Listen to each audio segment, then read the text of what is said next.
My name is Alara and I'm 26 years old. I work as a data scientist at a large bank in the city.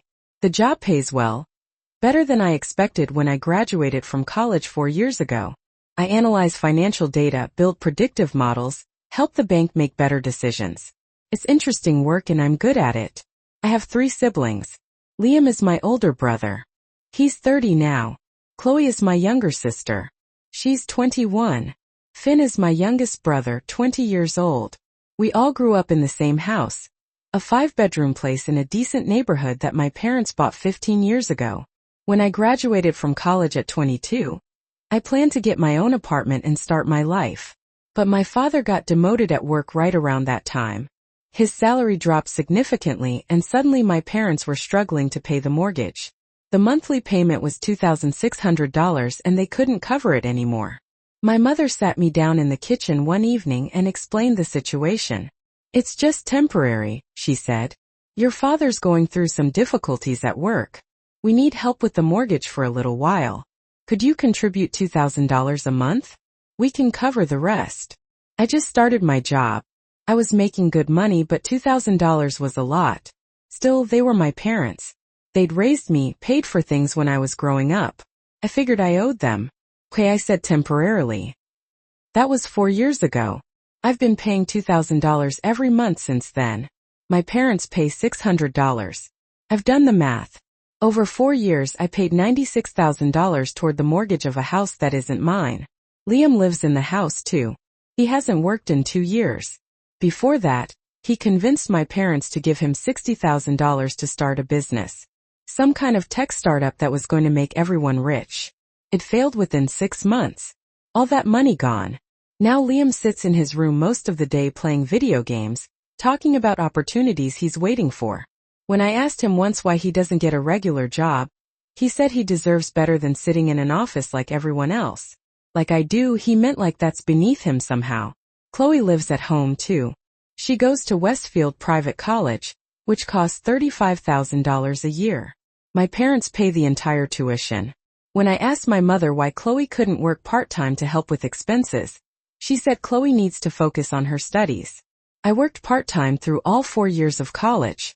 I waited tables, worked retail, did whatever I could to help pay my expenses. Nobody told me I should quit and focus on my studies.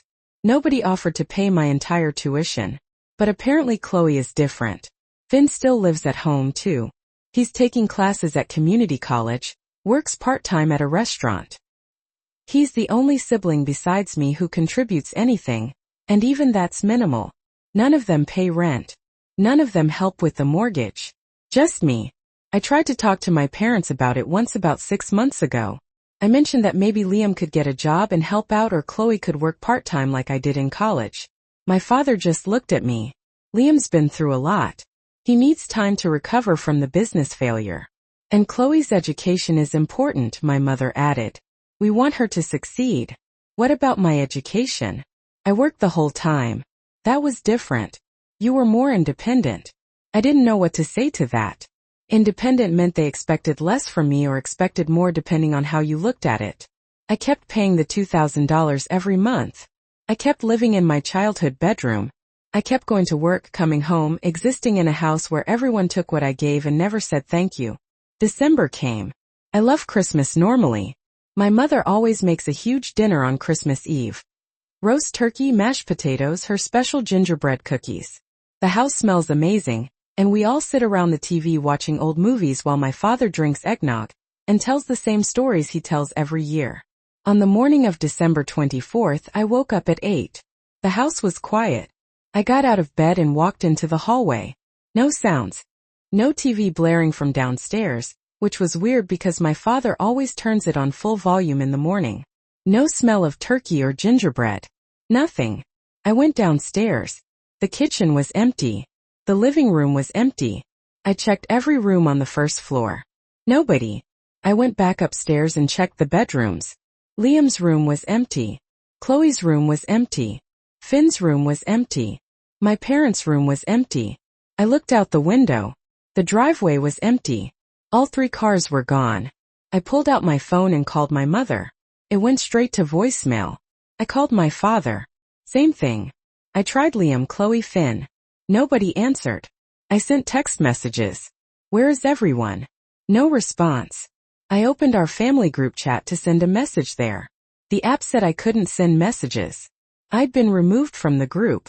I stood in the empty house holding my phone trying to understand what was happening.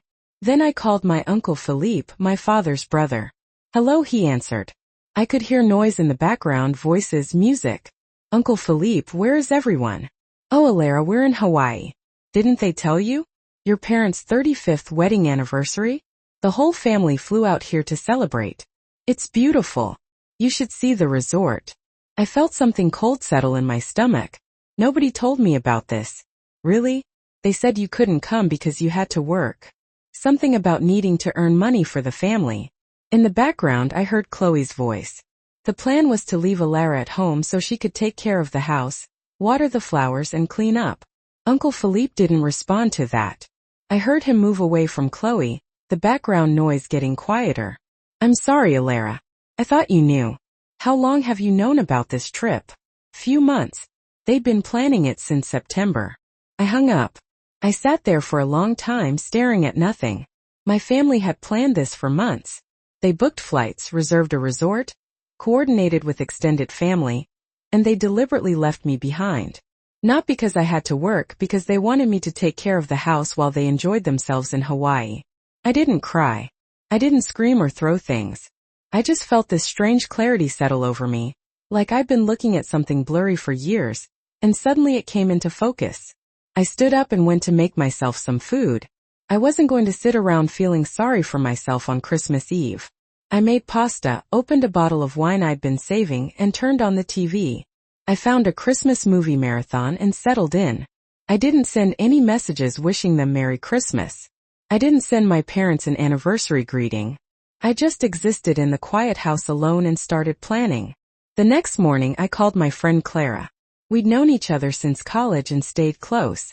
Hey, didn't you mention your grandmother has an apartment she rents out? Yeah, in Riverside. Nice neighborhood, 2-bedroom. Why? Is it available? Think so. Let me check.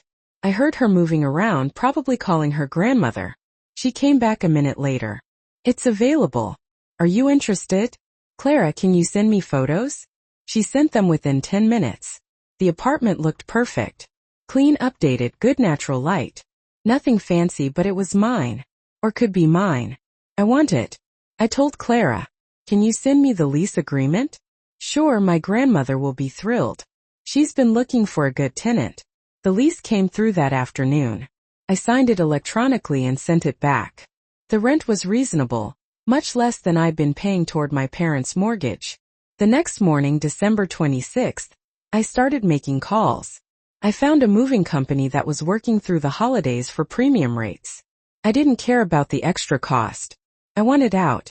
I spent the rest of the day going through the house with a notebook, writing down everything I'd bought with my own money.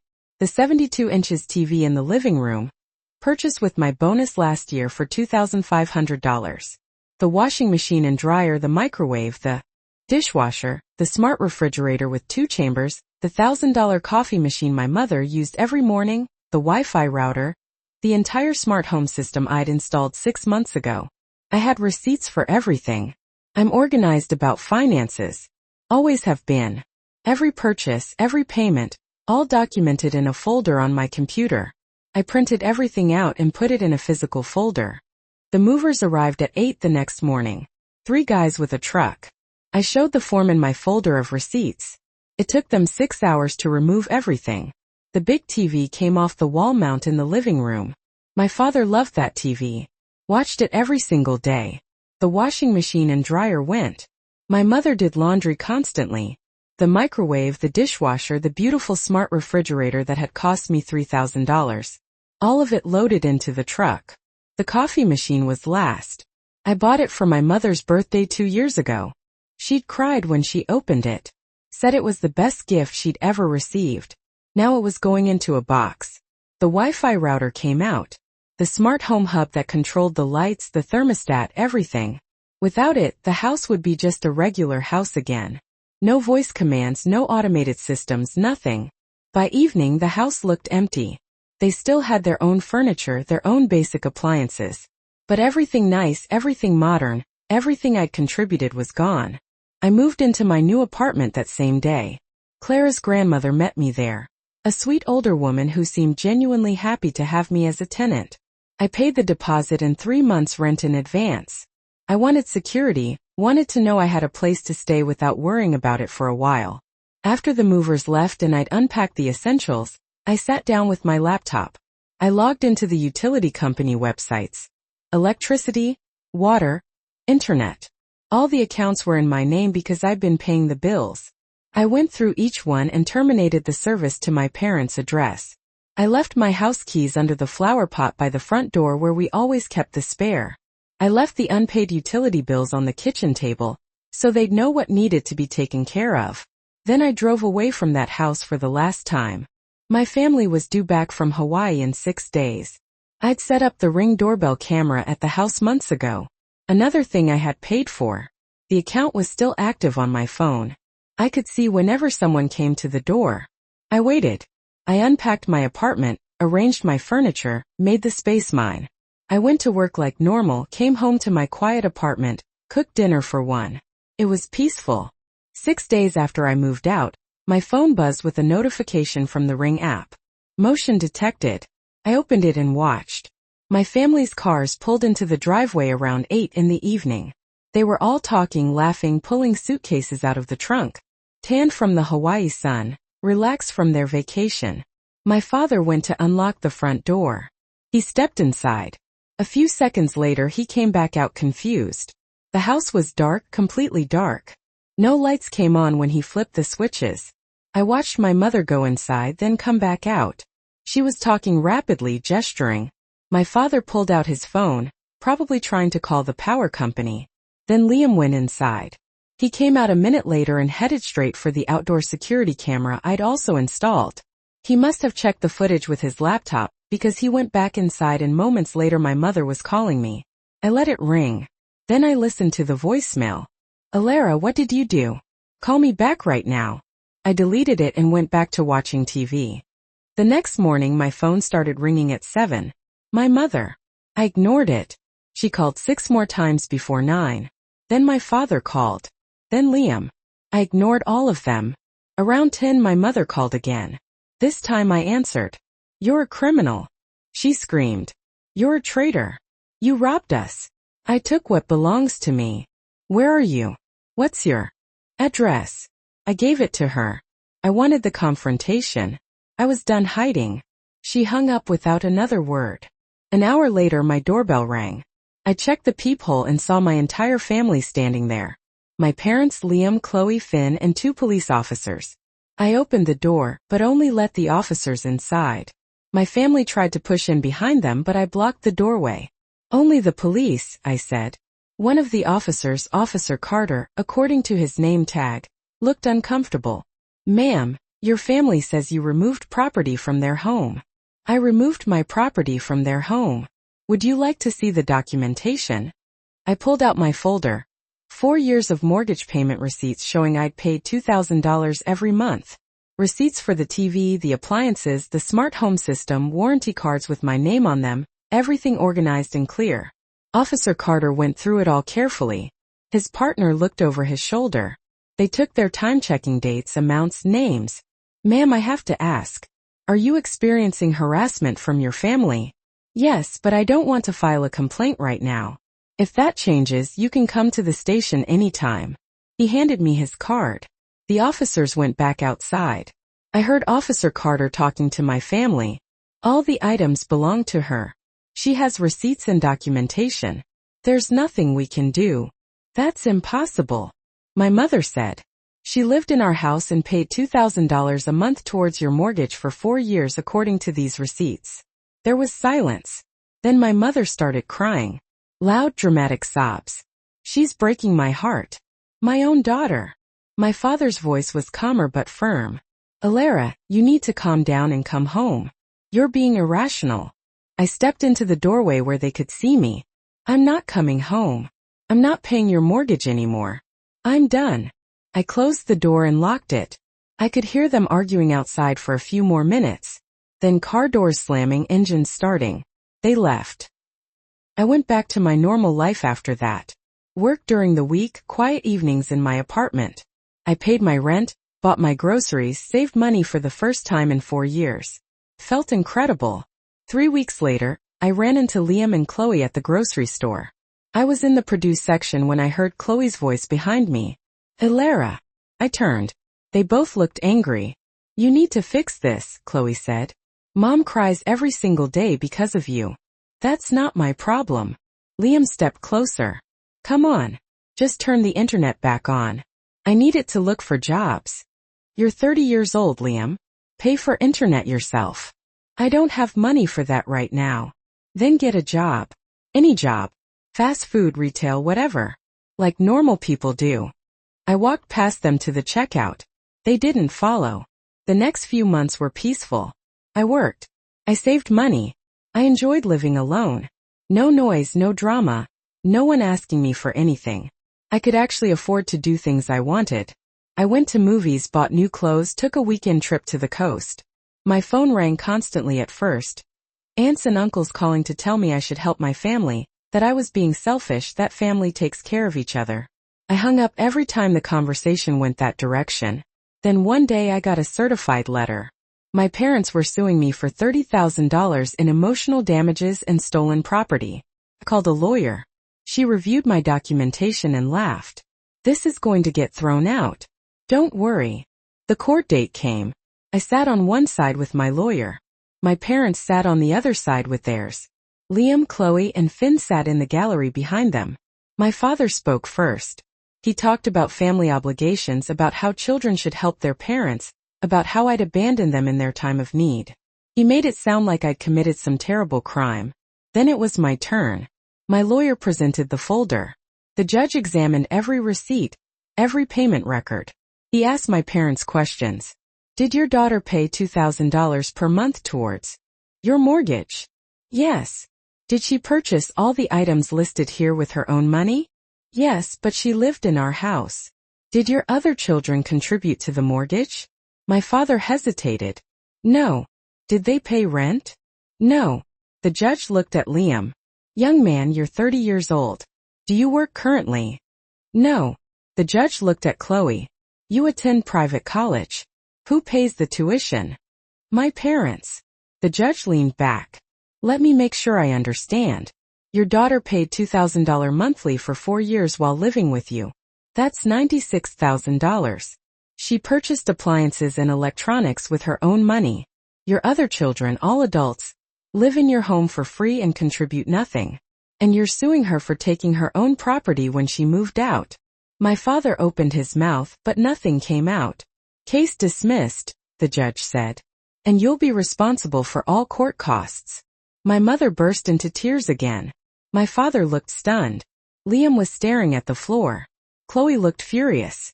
I walked out of that courtroom and went back to my apartment. I made dinner, watched TV, and slept better than I had in years. 3 months later, Uncle Philippe called me. I almost didn't answer, but curiosity got the better of me. I thought you should know, he said. Your parents lost the house. They couldn't make the mortgage payments without you. The bank foreclosed. They moved into a 2-bedroom rental apartment last week. Your parents have the bedroom. Chloe sleeps on the couch. Liam and Finn share the second room. I didn't say anything for a moment. Part of me felt something. Maybe sympathy, maybe vindication. I wasn't sure which. How are they managing? I asked. Not well. Chloe had to transfer from Westfield to the local public college. She's furious about it. Your father had to find a full-time job for the first time in 15 years. Your mother's selling her jewelry and expensive clothes online to help with rent. And Liam is still unemployed from what I hear, though he's supposedly looking now. Are you going to help them? I said no. And he hung up. I sat there thinking about my family crammed into a 2-bedroom apartment. My parents in one room, Chloe on the couch, Liam and Finn sharing the other room. No privacy, no space, no comfort. They'd had a 5-bedroom house. They could have kept it if any of them had contributed. If Liam had gotten a job instead of waiting for perfect opportunities, if Chloe had worked part-time like I did in college, if my parents had treated me like a valued family member instead of a paycheck. But they didn't, and now they were dealing with the consequences. A week later, I got a message on social media from Liam. I almost deleted it without reading, but curiosity got the better of me. Hey, I know things have been rough between us. I'm trying to turn things around. I've been applying to jobs and I saw your bank is hiring. Could you recommend me? I'd really appreciate it. I stared at the message for a long time. Liam wanted me to help him get a job at the bank where I worked. After everything, after leaving me alone on Christmas, after living rent-free in that house for years while I paid the mortgage, after trying to sue me, I blocked him. I didn't respond, didn't explain, just blocked his account. 2 months passed. Then 3. Life settled into a comfortable routine. I got a promotion at work, a nice raise that meant I could save even more money. I started looking at buying a condo, something that would be truly mine. I made new friends at work, went out for drinks on Fridays, joined a book club. I hadn't realized how isolated I'd been. Living in that house, working constantly to pay for everyone else's lives. Now I had time, energy, money, freedom. Clara invited me to her birthday party. I bought a new dress for it, something I never would have splurged on before. At the party, I met interesting people, had actual conversations about things other than bills and family obligations. Someone asked me what I did for fun, and I realized I actually had hobbies now.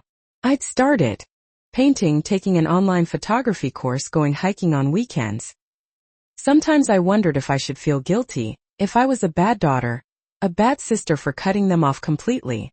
But then I'd remember Christmas morning, waking up in that empty house. I'd remember Chloe's voice in the background saying the plan was to leave me there to take care of things.